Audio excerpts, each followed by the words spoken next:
Unashindwa saini nini?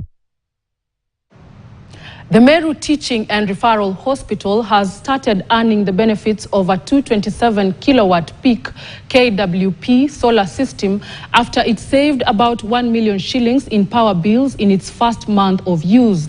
The grid solar power project is implemented as part of the Solar Hospital Innovation for Energy Leasing Demonstrator SHIELD project, spearheaded by Oxford University Associate Professor Jacob McKnight. The SHIELD project, the SHIELD project, supported by Innovative UK's Energy Catalyst program, aims to address unreliable and expensive energy in public hospitals across Africa. Meru Health Executive Gikunda Mungania said the hospital was saving up to 1.2 million shillings after operationalization of the project. He said the Meru Hospital has been spending up to 3 million shillings every month on power bills alone. Professor McKnight also said the hospitals also stands to earn top dollar from energy attributes as certificates in the carbon market.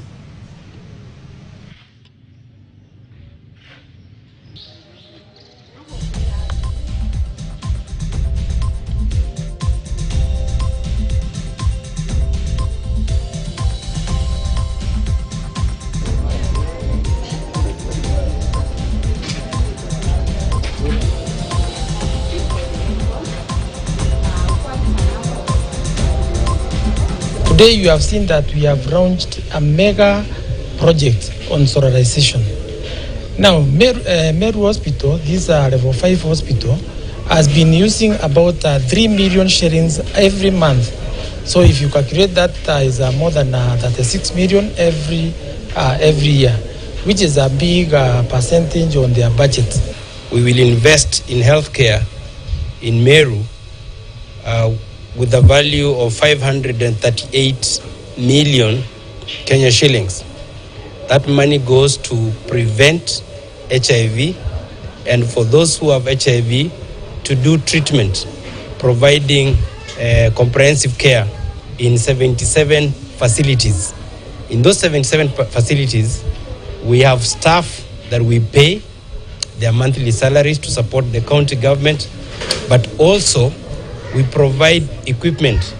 And we're here today to celebrate the opening of Meru Level 5 solar system, which was supported by the Energy Catalyst program and the UK government, and will be providing energy to this hospital to help reduce their bills and help them have consistent power, consistent clean power, to do the many activities that they undertake here.